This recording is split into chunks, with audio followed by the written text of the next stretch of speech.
Girl, you look like a luxury doll, like 500,000. Welcome back to my channel. So today I'm going to be showing you guys this bomb curly wig that I got from RPGhair.com. It's so gorgeous. It's a curly wig. You guys, I don't know if you realize how much I love curly wigs. This is not the first curly wig that I'm showing you guys from RPGhair.com. It's so gorgeous. It's absolutely gorgeous. This is the Brazilian Virgin Deep Wave Lace Front wig, and it's of a natural color. Yes. It's 14 inches long. It's the Glueless lace front wig cap. It's 130% in hair density. It's a medium cap size. It's also of a light brown color, the lace that is, and yes, the knots are bleached. Today this is not going to be, I'm not going to keep you very long for this video. As you can see here, the front, I didn't go ahead and pluck it just because it came pre-plucked, so I was really happy with that.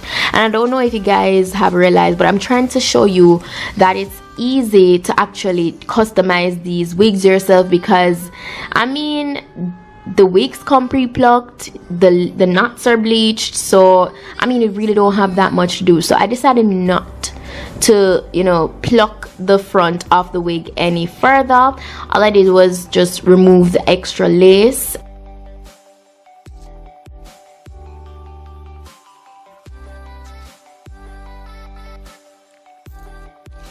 And yeah, I proceeded to putting this onto my head, and you know, the usual, I have to secure it on properly. I stick all the combs that are on the inside within my braids so that everything is really secure. I use some of my Got To Be gel for the baby hair section. This is definitely optional. I know some people, they're like, they have so much opinions about baby hair. Some people is not for the baby hair life. If you're not, that's fine. You can definitely rock this wig without doing these baby hairs, okay? So don't come for me in the comments about them. Yeah, so I'm using the Got To Be gel, but I don't use too much. Yeah, so that's all I'm doing here.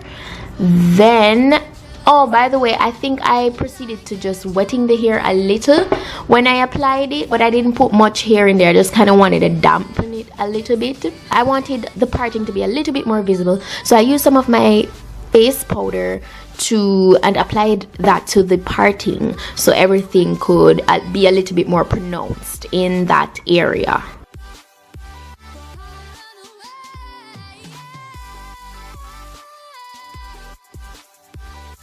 Yeah guys, that's pretty much it. Right now I'm just combing out the curls. It's so soft, by the way guys, so soft. I'm combing out the curls so that it could be a little bit more voluminous. This wig is so light, it's not like of a heavy density. So if you're that person that likes the more realistic type of curly wigs, not too much hair, not too heavy, I feel like this is perfect for you. This is definitely not a heavy curly wig. It's definitely on the lighter side. So yeah, I was just combing it through so it could be a little bit more fluffy and voluminous. And that's it guys. Really hope you enjoyed this video. Really quick and simple and to the point. If you did, go ahead and give it a thumb up, and don't forget to use my codes when you make your orders from RPGhair.com, Petite 10 and Sue 15. Everything will be listed in the description box, so go ahead and check it out. See you guys in my next video. Bye.